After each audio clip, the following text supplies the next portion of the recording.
Today, let's talk about NATO. On the 3rd of July, Reuters reported that NATO leaders will hold a very important meeting on the 7th of July and 8th in Ankara. Turkey.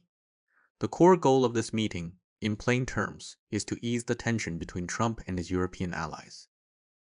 How tense? Reuters summed it up. The contradictions between the NATO brothers and their big brother, the United States, are numerous and severe. The structural picture looks like this. The Trump administration is deeply dissatisfied with European defense spending. Trump's commitment to NATO has been lukewarm and wavering.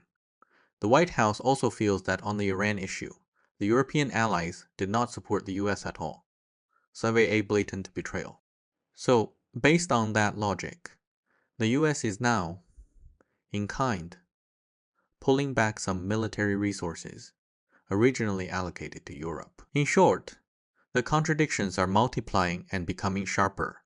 Against this backdrop, according to the pro-European Reuters, European leaders are feeling contrite and full of regret. Mark Rutte said that at Tuesday's meeting, to shoulder the arduous task of preventing Russia from using violent threats in Europe, European countries will actively fulfill the demand that Trump's cabinet has repeated countless times. Increase defense spending. How will they show it? They will sign hundreds of billions of dollars in weapons deals with President Trump on the spot, ensuring he is pleased. At the same time, they're also prepared to make a collective statement, since Washington is cutting its NATO contributions. After saying all that, they still have a hidden agenda. They hope Trump will be magnanimous and set aside the differences over Iran and Greenland, and not keep harping on them. In essence, they hope to outlast Trump, welcome a new Biden, and resume the good old days of plentiful US dollars. In addition, the leaders of Germany and France will make corresponding commitments. They will continue to provide weapons and funds to Ukraine to keep the war going. They have even specially invited the man now hailed as a hero in Europe, semi-Ukrainian President Zelensky, to personally assure Trump that, "I can still fight, no problem." There's another interesting tidbit. Turkish President Erdogan and will personally host a dinner for Trump, serving fully cooked Turkish kebabs, definitely filling. During the dinner, the two will hold a bilateral meeting, giving Trump plenty of face. But here's the interesting part. While Europe is busy lining up, Trump doesn't seem to care at all. On Thursday night, he posted on his Truth Social account again, criticizing. The gist: the US spends money to protect NATO members. US soldiers risk their lives to protect Europe. But the US gets no benefit from it. He even said, "These people are much worse than the Chinese back then." That's how far it went. This brings up a deeper question. Is NATO, this behemoth from the Cold War era, an asset or a heavy burden for the US today? If the answer is the latter, what does that mean for the other NATO allies? Alright, let's follow this thread and dissect NATO in detail. Earlier we mentioned that Trump constantly criticizes Europe for freeloading. To be fair, this isn't just Trump talking out of thin air. He has done his homework, backed by solid data. First, let's look at NATO's own official figures. According to NATO's official defense expenditure tables from 2014 to 2025, in 2014 US defense spending was about $747.2 billion. NATO European members plus Canada together spent about $278.6 billion. The entire NATO that year spent about $1.026 trillion. That means, in 2014, the US alone bore 72.8% of NATO's total defense spending. In 2015, by budget estimates, the US spent about $845.3 billion, while Europe plus Canada spent $559.3 billion, totaling about $1.405 trillion, reducing the US share to about 60.2%. That sounds like an improvement, but in absolute terms, the US still spent 1.5 times what Europe and Canada spent together. In fact, these increases were due to Trump's efforts during his first term, pushing Europeans to spend a bit more. But from Europe's perspective, if the US spends less, then Europe should also spend less doing, maintaining the overall ratio, not losing out. If the US asks why, the answer is democratic countries have to get approval from their people. And that's just how it is. Such a financial structure is naturally seen by the US as extremely unfair. When Trump was still a KOL before his X account was banned, and before he became president, He kept shouting. The Cold War ended over 30 years ago. Yet you Europeans still shamelessly treat the US as your permanent contractor for European security. In the eyes of proud Americans, that's intolerable. Moreover, the impact on the US economy goes far beyond just arms bills. Deep down, at the fiscal, military, and industrial levels, it imposes huge opportunity costs. On the US first, fiscal opportunity cost. The US Defense Department's FY 2025 budget request is $850 billion, supporting 1.3 million active duty troops. That accounts for about 49% of total federal discretionary spending. Meanwhile, the Congressional Budget Office projects a federal deficit of about $1.9 trillion in 2025, and publicly held federal debt will rise from 100% of GDP in 2025 to 118% by 2035. Think about how an average MAGA voter would calculate this. They wouldn't delve into the sophisticated rationale that US global hegemony serves the globalized business of big capitalists. They see a simple picture. Our government is deep in debt. Defense spending is nearing $1 trillion. Yet Europe still wants us to keep being their security guards. And those faraway globalized businesses are seen as serving the establishment elites and the deep state, having nothing to do with ordinary Americans. Then there's the accusation that Europeans are cunning. They suppress military spending year after year, saving money to spend on massive social welfare programs, buying votes with comfortable lives, a lazy society, and a paradise of leftist values. Think about how ironic that picture is. During the Cold War decades, the US and the Soviet Union faced off in Europe, poised for a clash. After the USSR collapsed, the US spent several $1 trillion in the Middle East, and later in the Asia-Pacific First Island chain, contending with China's Subi aircraft carriers, nuclear submarines, missile defense systems, all money-burning endeavors. Throughout all this, what was Europe doing? They were enthusiastically and flamboyantly engaged in one welfare competition after another. This is the most unfair aspect of us, Europe relations, and its root is NATO. Let's look at the stark contrast. The European Commission estimated that in 2024, Europe's social security and welfare spending reached 4.925 trillion euros, equivalent to 27.3% of EU GDP. Nearly 5 trillion euros, more than a quarter of economic output, going to welfare. Then look at defense. The EU's own statistics show that 2025 defense spending for EU members is expected to be around 381 billion euros, only about 2.1% of GDP, sorry. And that's after Trump's repeated threats. Nearly 5 trillion euros for welfare versus less than 400 billion euros for defense. What kind of situation is that? So from the US perspective, they have to settle the account. American soldiers sacrifice on the front lines to protect Europe. Ordinary Americans work multiple jobs. Redeck workers toil in the sun and still feel proud paying taxes. Yet these hard-earned dollars are used to protect Europe, allowing Europeans to work 3 days a week and enjoy coffee in the sun. The culprit behind all this unfairness, in Trump's logic, and in reality, points to NATO, an organization that should have been relegated to the dustbin of history after the Cold War, but has survived to this day, used by Biden, Obama, Democrats, globalist billionaires, and the so-called deep state as their private tool. So this narrative is Trump's most compelling argument against NATO. Even someone like me, Sunbi, often called a realistic old hand in your common story, is moved by Trump's story. It's simply too unfair, and Europeans are simply too bad. Second is the real cost of troops and bases. The money we saw isn't just paper data. Some dismiss it as corrupt arms deals, but that's not entirely accurate.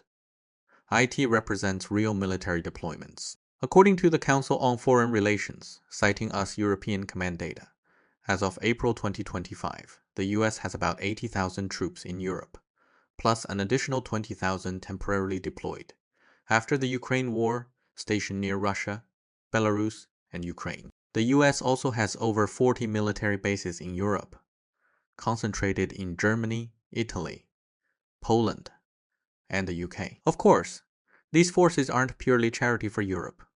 They also serve as global power projection and control over Europe. But from Trump's perspective, the issue is, since these bases, troops, logistics, and command systems are permanently stationed in faraway Europe to provide security for you. Why can't Europe bear more of the cost?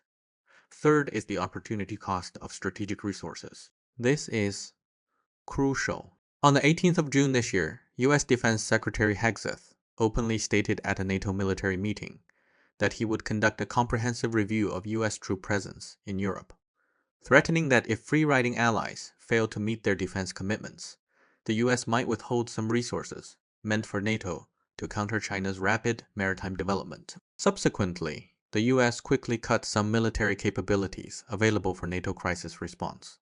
NATO Secretary General Rudd admitted that the cuts took effect immediately, affecting tankers, fighters, drones, naval vessels, etc. And Europe cannot fill these gaps overnight.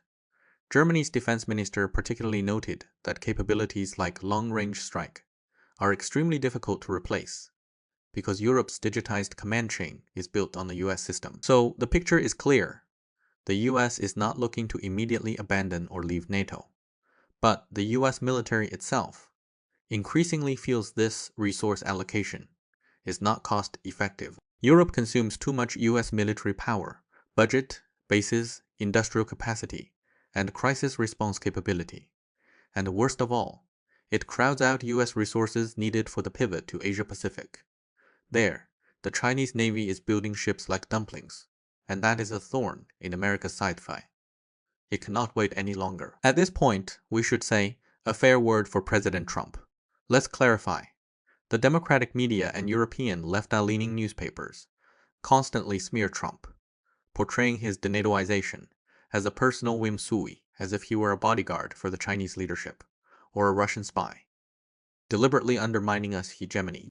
That is pure slander. Let's not look at what he says. Let's look at the data vitae.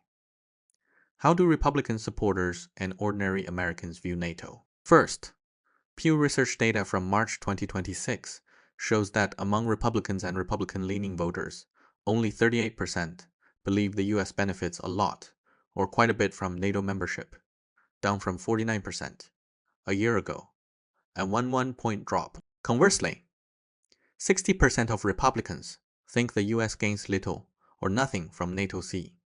The first time a majority of Republicans hold that view in Pew's history of this survey. Gallup data is even more specific.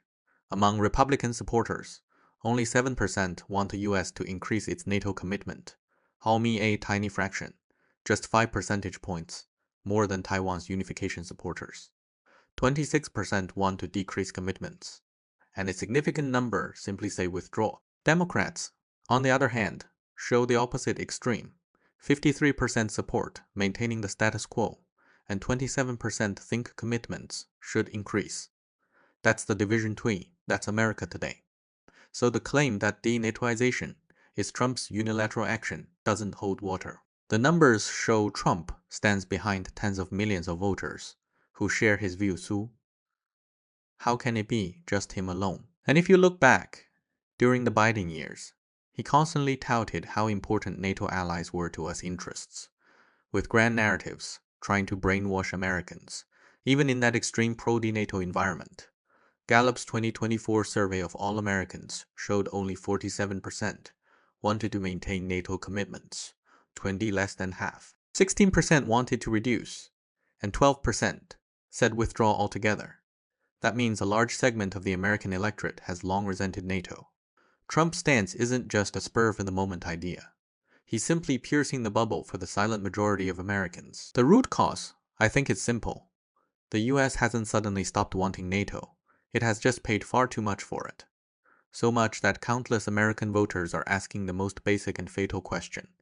Why do we sacrifice so much, while Europe enjoys a welfare paradise? And all we get are endless war bills. We've been talking about money, honestly. Just money is mundane. I've been on Bilibili a lot, where creators start with a moral test. Is this justice or evil? Is Ukraine just or Russia evil? So to avoid being trapped by such value judgments, let's shift to something more practical. For Americans, NATO isn't just about wallets. There's an even more serious issue, human lives. We all know NATO's famous Article 5.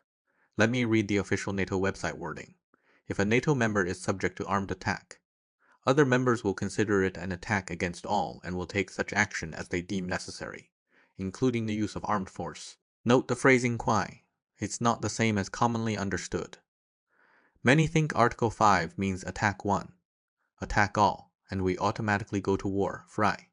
That's inaccurate. NATO's official language includes caveats. Back then, President Truman was clear-headed and refused to commit to automatic troop deployment, not letting Europeans fool him. If Biden had negotiated, he'd probably have agreed. So, Article 5 is deliberately flexible. Each country decides its own response, and the action may or may not include force. Legally, Article 5 doesn't trigger automatic war, but politically, Europeans have over decades turned it into a de facto attack one, attack all concept in the public mind. Few people actually read the fine print. This creates a huge problem, since the whole world perceives NATO that way. The US president carries a heavy burden.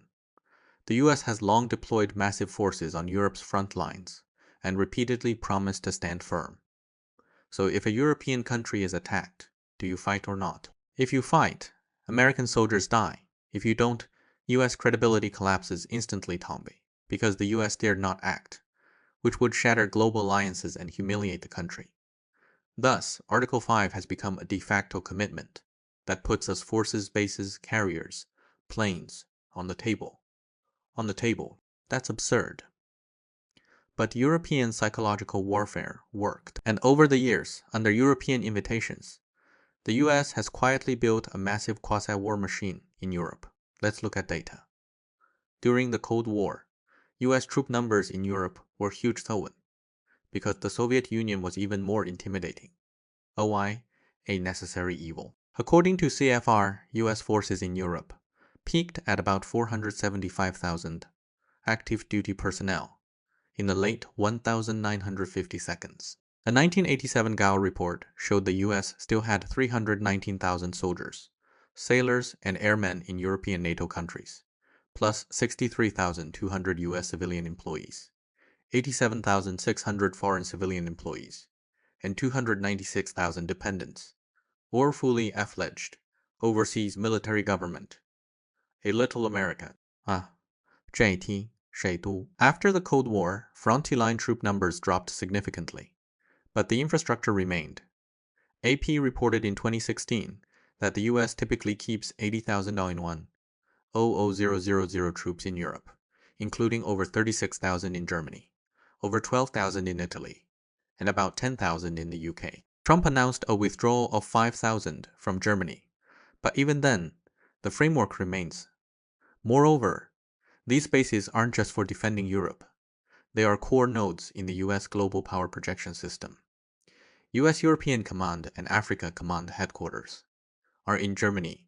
Ramstein Air Base and Landstuhl Regional Medical Center are there too. The US even deploys nuclear-related capabilities in Germany. With such assets, the problem arises: almost any war in the world can be framed within NATO and drag the US in. And once fighting starts, people really die. Strictly speaking, there's no instance where a European NATO member triggered Article 5, leading to massive US casualties. In fact, this most solid mutual defense clause has been invoked only once, after 9/11, when Europe came to America's aid. So the only time Article 5 was activated was for Europe to help the US, not the other way around. We should acknowledge that. But the problem is what followed. Once NATO's war machine starts, the biggest burden and cost inevitably fall on the US. Afghanistan is a prime example. NATO's international security assistance force in Afghanistan peaked at over 13,000 troops from 51 countries. Impressive. But look at US Defense Department data from 2001 to 2014. In Afghanistan alone, the US lost 2,219 soldiers. Europe, according to Common Coalition casualty counts, from 2001 to 2021, total coalition deaths were about 3,621, of which the US accounted for about 2,461, about 68%. Europe collectively had about 900, even including Georgia. It barely reached 950. Oh, that's staggering for Americans. The largest share of deaths, the largest share of costs, the largest global deployment and strategic logistics, all borne by the US Americans, accounted for 2/3 of coalition deaths in Afghanistan. Not to say Europeans didn't sacrifice, but the price paid, compared to the US perception of shared responsibility, is far too disproportionate. In WBI, the Soviet Union and the US were allies, and the Soviets lost far more. Worse, after Afghanistan, Europeans immediately took the moral high ground. Look, we helped you in Afghanistan and Kosovo. If we get attacked, you'll help us, right? This leads to a worrying trend. The more vulnerable European countries are, the more eager they are to join NATO Nahiji. Finland and Sweden dropped their neutrality and rushed in after the Ukraine war. A Swedish official told Reuters bluntly, "From our perspective, joining NATO is buying insurance. Sorry if something happens. Uncle Sam has to come and fight for us." Ukraine, now fighting for its life, has long sought NATO membership, specifically to drag the US into a deadly struggle with Russia. To show unwavering resolve, Ukraine even enshrined NATO membership in its constitution. So this is another point of deep American resentment. NATO increasingly resembles an insurance company that underwrites high-risk countries, with the US as the unlimited liability underwriter, the chief sucker, and controlling shareholder. NATO has grown from 12 founding members in 1949 to 32 today, and countries like Poland, Georgia, and Ukraine are actively seeking entry. The insurance portfolio keeps expanding. Risks multiply. And as we all know, some insurance policies are risky, even suspicious. Honestly, running this NATO insurance company is getting harder. Overall, for Americans today, NATO is simply not cost-effective. Plus, global dynamics change rapidly, so do China's rise. The Americas becoming more active T, and the US strategic center of gravity is no longer Europe. Washington must shift limited resources to the Asia-Pacific and the Americas. The 2026 U.S. National Defense Strategy clearly states, prioritize homeland defense and deterring China. European conventional defense should be primarily borne by European allies, with the U.S. providing critical but more limited support. That's clear. But what I've discussed so far is the current administration's view.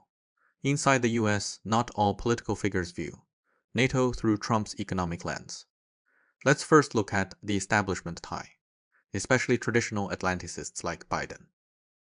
They don't see NATO as a ledger, they see ideology. NATO was a Cold War product, and the Cold War was essentially ideological confrontation. The establishment sees NATO as the visible symbol of that confrontation. Not a mere military club, but the entire security framework that held the Western camp together against the Soviet Union. It's the cement binding the West. For them, NATO isn't just troops and bases. It's the symbol that the West remains united. As long as NATO exists, the US remains the leader of the West, able to include Europe, Japan, South Korea, Australia in a grand ideological narrative, so democracies versus autocracies, freedom versus tyranny. That's why Biden loved to talk about democracy versus authoritarianism. In their eyes, NATO isn't a Cold War burden. It's the most valuable political asset from that victory. Proof that America is not alone, but backed by a free world. Second, US globalist elites view NATO not just in terms of military budgets.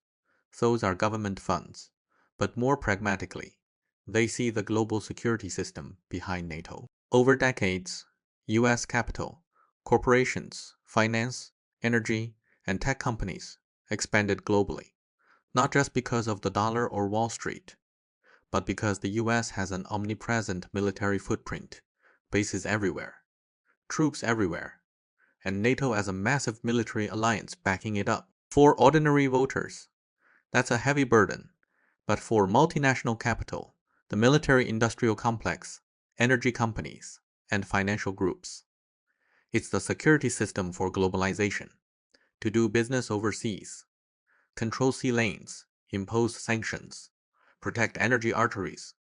RD, you need allies and military muscle. Do you rely on the UN? That's for Iran and Palestine. The US relies on its bases, global networks, alliances, and NATO's ability to mobilize large forces at a command. So the same NATO looks very different.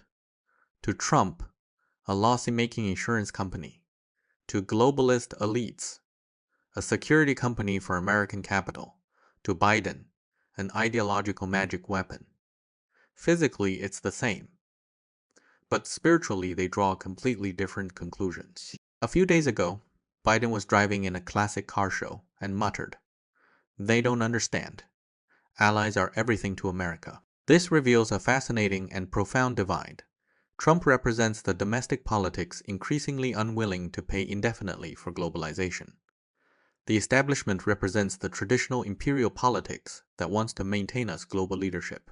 The former sees NATO as a burden, a European free ride, a trap. The latter sees it as a flag, order, and an inseparable part of us global power. So the NATO issue is never just about whether Europe paid enough dues. It truly reflects a fundamental fracture within the US over whether to continue being the world's policeman. Trump's crowd asks, why should Americans keep paying for Europeans? Biden's crowd asks, if America stops paying, how can it remain the global leader? Honestly, both are hard questions, intertwined in a structural bind. Who is more right? Personally, I lean slightly toward Trump Saipi. I think his judgment is a bit more on target. But my angle is different from Trump's. My overall view is that NATO today has become an inefficient, uncontrollable behemoth. Why? On the surface, NATO is about collective defense, but its primary operating logic is not military tenvy, it's political consensus. The highest political decision-making body is the North Atlantic Council, NAC, with a seat for every member, chaired by the Secretary General. Major decisions are not made by voting. They rely on consensus bind, constant political compromise and bargaining until everyone agrees. This gives NATO a peculiar characteristic. Although the US leads, it's not a US command. Rather, it's a political marketplace of complex interests. Let's examine this marketplace. Everyone can bid, and they do. Central European countries want firm security guarantees from America and others. If Russia comes for us, you must fight for. Why else join NATO? Western Europeans want to spend less but keep the US umbrella. If they spend too little and the US walks away, they'll spend more to lure it back. Turkey uses NATO as leverage to bargain between the US, Europe, Russia, and the Middle East. US establishment wants NATO to maintain European order. Trump wants to charge fees. The military-industrial complex eyes long-term contracts. Ukraine, as an outsider, desperately wants to drag NATO into a war with Russia. So these political deals take priority over actual military operations. The recent Iran war showed clearly, without clear political benefits, no one was willing to help Trump fight Iran. After endless political bargaining, they finally reached some consensus, then moved to the military translation phase, translating political jargon into concrete military tasks. Militarily, NATO has the Military Committee, the highest military authority, whose chair is the senior officer, serving as chief military advisor. Below that are two strategic commands, the most critical being the Allied Command Operations. The head of that command is responsible for all NATO military operations. NATO's official documents say the Supreme Allied Commander. Europe is traditionally a US general, and he also holds the same position as the US European Commander. NATO's official document. In plain language, NATO appears to be a 32-nation consensus, but when it comes to deploying troops, the core remains American twang, because the European commander is an American, who also heads us forces in Europe. Thus, NATO's political shell is multilateral, its driving force multilateral, its benefit distribution multilateral, but combat operations are highly reliant on the US. That's precisely why Trump thinks Europe is taking advantage, and why the establishment refuses to give up NATO. Through NATO, the US not only protects Europe, but actually organizes, mobilizes, and controls Europe's warfighting capability, invaluable to the establishment. But the contradiction is that NATO's current organizational capability is bloated, inefficient, and prohibitively expensive. NATO isn't a superstate with a standing army. Most of the time, Forces belong to member states, and NATO only coordinates planning, standards, or exercises. Weapons production is not centrally coordinated. In a real crisis, members scramble to agree on troop numbers, aircraft, ships, bases, intelligence sharing, logistics. Die friction between the US and Europe is high, as the Iran war repeatedly exposed. This year, on the 28th of February, the Iran war began.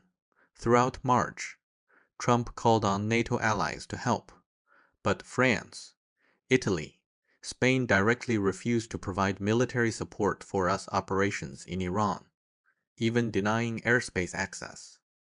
Trump angrily criticized France and Britain for not cooperating. Spain's actions were especially telling. On the 2nd of March, 2026, Syringe, just 3 days into the war, Spain, to avoid being dragged in, went to extremes. Under NATO planning, the US and Spain jointly used the Rota and Morin bases, but Spain retained sovereignty. After the US and Israel struck Iran, at least 15 US aircraft took off from these bases and never returned. Spain's official reason: the US-Israeli attack violated international law, and Spain would not allow its bases to be used for such strikes. This shows clearly that European countries apply double standards to NATO. When NATO actions serve their interests, they praise NATO. When it doesn't, they change faces. This political-military separation proves that once NATO's war machine turns, it's hard to say there's a single military objective. The US president may focus on cost control. Eastern Europeans scheme to drag America in. Western Europeans want cheap security. Turkey may think about extracting oil money from Russia. The military-industrial complex hopes for more orders. Media and think tanks package everything as collective action of the free world. That's NATO's most dangerous trait. It has not no will, but too many wills, complex and diverse. Within NATO, every political force wants something that sounds like freedom and democracy. But in reality, they're different. You can hardly tell after NATO's machine starts. Is it the president's will, the military's will, European demands, or frontline states' fears?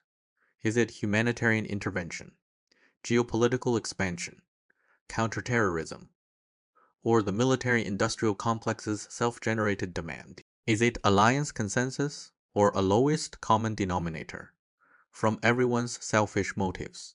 On this, a long time ago, Mr. Lin Nanshan wrote a comprehensive piece reviewing the 1999 bombing of the Chinese embassy in Belgrade, which explained this brilliantly. Regardless of whether you agree with his macroeconomic views, his analysis of NATO-US presidential relations and command chains was spot on. I'll quote it. The article is titled, "Prepare for Stormy Seas," written on the eve of 2020, published on his public account, mainly warning against lowering vigilance toward the Biden administration. It detailed the mystery of the embassy bombing. He mentioned that on May 9, 2009, Phoenix Television invited two top Chinese think tank scholars to discuss the incident. They talked about another explanation within academic circles: gnawing government intentionality, IT meaning it wasn't authorized by the highest US authorities, but likely NATO's military organs acted on military or other needs, bombing and then packaging it as a mistake. Professor Liu Zhong of Peking University said that the concept existed only in research circles. Then Professor Yan Shuitong of Tsinghua added, the bombing was absolutely intentional, but that doesn't mean Clinton and Albright knew beforehand. Many experts now accept that it was NATO military intentional, not us political leadership aware or ordering it. Why? Because Clinton apologized 5 times wine. No leader would order such a thing and prepare 5 apologies. Lin concluded that the truth may never be known. If revealed, it would show the US government lost control over NATO's wartime actions. So the real purpose of the military, or a tiny faction, remains inexplicable. This analysis is sharp. In a US electoral democracy, excessive apologies, possibly to an ideologically different China, make the president look weak, and opponents would attack fiercely. Clinton was in a tough spot because the US was in its final push for China's WTO entry. Before the bombing, Premier Zhu Rongji gave a famous speech in the US, discussing key issues and offering the Chinese telecom market, choosing CDMA over GSM, cooperating with the US, a massive market. He said, China added 50 million phone lines last year, and growth will accelerate. My negotiating counterpart may not see this, but you in the audience do. Let's seize this opportunity, or I'll have to give it to Europe. This was a huge carrot for us telecoms, but Europe was alarmed thodi. If the US-China telecom market unified, Europe would be left out. Later, Huawei and ZTE beat us firms like Lucent, Motorola, Cisco. But that's another story. Soon after, NATO's intelligence errors led to the bombing. Who did it remains unclear. Many abroad blame Clinton. But that's equating NATO. With the US, the truth is uncertain. However, the incident pushed Clinton to accelerate China's WTO accession, finalized on the 11th of December, 2001. This history shows how complex it is to deal with the US of war. You're not just facing the president and White House. There are powerful political undercurrents within the US and its allies. They dared to bypass the White House and attack a Chinese embassy, a permanent UNSC member and nuclear power siting in 1999. That's crazy. The perpetrator was NATO. The truth may never be fully recovered, whether it was European sabotage, forces opposing China's WTO entry, or Clinton's political opponents setting a trap. It points to one real problem. NATO, as a war machine, carries huge black boxes between political authorization, military execution, and intelligence. That's its greatest danger, politically complex, militarily entangled, seemingly stable but actually volatile. And it's getting worse. NATO's chaos and interest gaming aren't just about attacking others. They're deeply embedded in its political maneuvering. First, functional deformation to Afghanistan is the best example. NATO was originally a North Atlantic anti-Soviet alliance, established in 1949 for collective defense against the USSR. But in Afghanistan, the mission changed completely. Afghanistan is not in the North Atlantic, not in Europe, irrelevant to NATO members, and not a traditional European defense front. Yet NATO fought there for over a decade. At its peak, ISAF had over 13,000 troops from 51 NATO and partner nations. This shows the alliance shifted from defending Europe to conducting counterinsurgency and nation building in Central Asia severe functional deformation, becoming a crusader governance tool. Afghanistan also showed that once NATO shifts from defense to offense or governance, its mission boundaries blur, from counterterrorism to building a government, training security forces, maintaining local order, and ultimately propping up a Western-backed regime, without knowing when to leave. The loss of a clear enemy, the USSR collapsed, turned NATO into a directionless giant, pursuing whatever came along, leading to huge strategic exhaustion. Second, Libya NATO's action exposed another fatal flaw. Easy mission creep from limited goals to uncontrollable disaster. Ansar 1973 authorized all necessary measures to protect civilians and establish a no-fly zone, explicitly excluding foreign occupation. NATO itself described the mission as enforcing arms, embargo, no-fly zone, and protecting civilians, not regime change. But the result, NATO airstrikes, decisively shifted the civil war, toppled Gaddafi, and led to state collapse, fragmentation, and ongoing chaos. This shows NATO's limited actions vastly exceeded the UN mandate, morphing from a humanitarian operation into regime change and failed state reconstruction. Third, geopolitical hedging. Turkey's Su-400 purchase. Turkey, a NATO member with significant military power, bought Russia's Su-400 system. The US sanctioned Turkey, but Turkey remains in NATO psyche because Europe needs its geostrategic position. This proves NATO isn't a values-based community. It includes liberal states and realpolitik players, like Turkey, which leverages its control over the Black Sea, connections to the Middle East, Caucasus, and Mediterranean, and its second largest military force, to bargain with all sides. Thus, NATO has morphed from a values alliance into a bargaining platform among members. Fourth, being used as a personal tool by US politicians, Ukraine is a prime example of how Biden manipulated NATO for his own political purposes. Biden's tactic: provoke both sides, guarantee neither. In late 2021, Russia demanded a rollback of NATO's 2008 promise to Ukraine and Georgia and written security guarantees against further expansion. Biden's response: I accept no one's red lines. The White House told Zelensky that Biden wouldn't limit NATO expansion on Ukraine. That sounded principled. But geopolitics isn't slogans. Russia saw Ukraine's NATO membership as a red line. You can reject it, but you must either provide military backing for Ukraine or offer diplomatic buffer. Biden chose a third way: no red line acceptance, no diplomatic buffer, no military commitment. 40. Let Ukraine fight. For Ukraine, Biden offered political imagination, not security. In December 2021, he warned Russia of severe costs, but explicitly said the US would not send troops to Ukraine. Never under consideration. That's the insidious part. Ukraine was told to keep moving west, that NATO would support it, but also told Russia that US troops wouldn't come. Ukraine was left in a perilous position, politically closer to NATO, militarily dependent on the West, strategically provoking Russia, but legally not a member, without Article 5 protection, and with the US saying it wouldn't fight. Biden played all sides. To Ukraine: we support you. To Russia: your red line is unacceptable.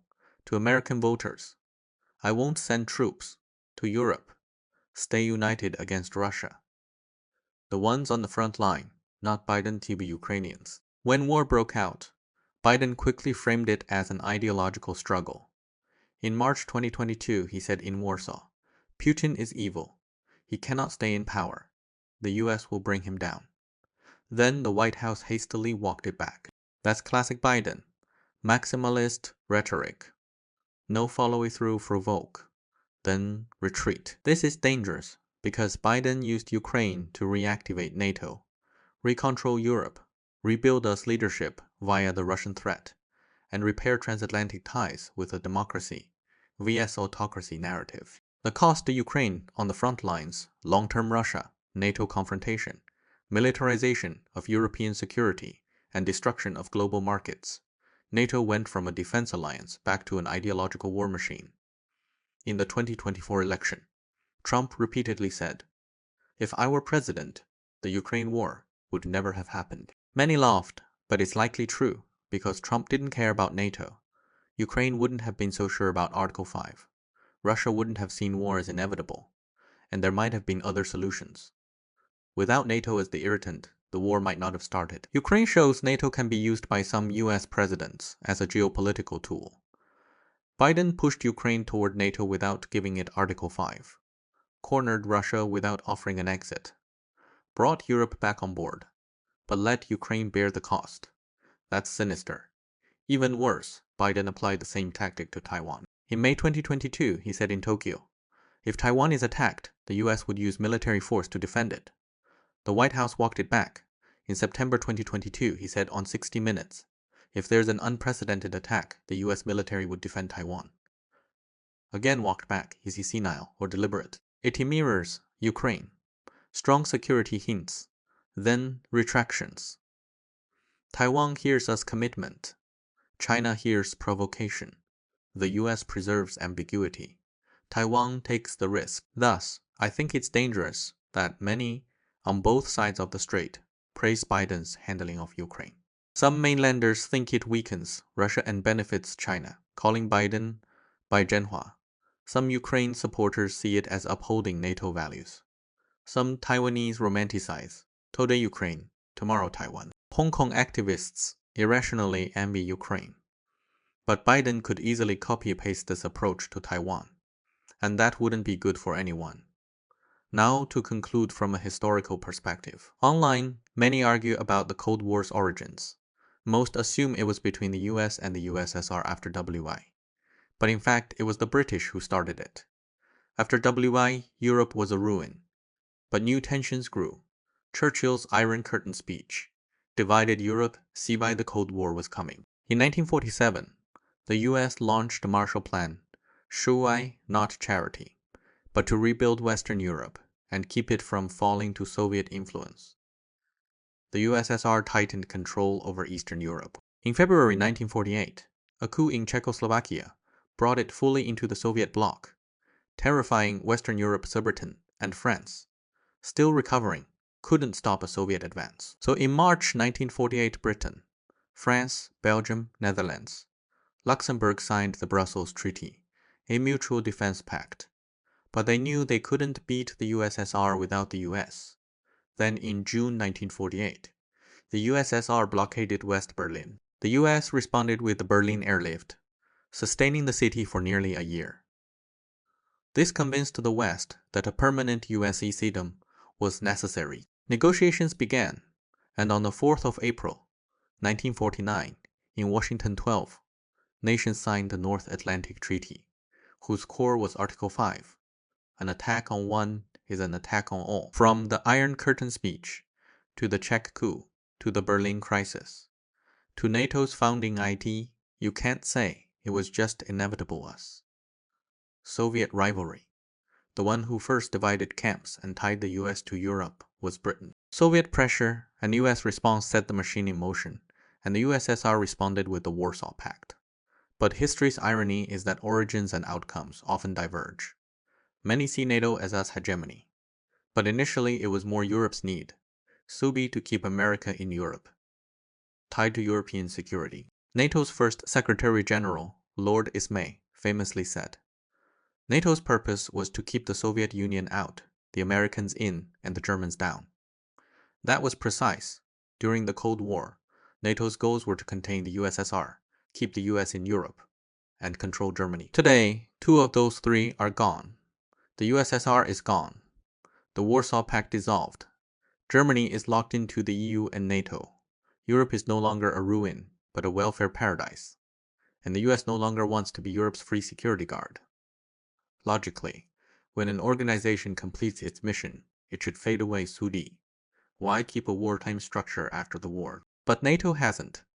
It expanded from defending Europe to intervening in the Balkans, from Afghanistan to Libya, from collective defense to a tool for mobilizing against Russia in Ukraine, and now increasingly focusing on China in its strategic documents. That's the danger. A Cold War relic, instead of disappearing, constantly finds new enemies, missions, and borders. Expansion creates fear in non-members, who either resist or join. That fear justifies NATO's existence, which fuels more expansion toward a perfect self-perpetuating cycle. Today's NATO is no longer the 1949 anti-Soviet alliance. It's an inefficient, costly, complex, and uncontrollable political military behemoth. Inside, US global strategy, British Atlanticism, French strategic autonomy anxiety, German security dependency, Eastern European fear of Russia, Turkish hedging, Ukrainian desperation to get under the umbrella, military-industrial long-term contracts, and countless think tanks, media, bureaucrats, and transatlantic elites with decades of vested interests. That's why NATO can't stop Cyber. That's why Europeans are now desperately placating Trump. And that's what Biden meant by, they don't understand.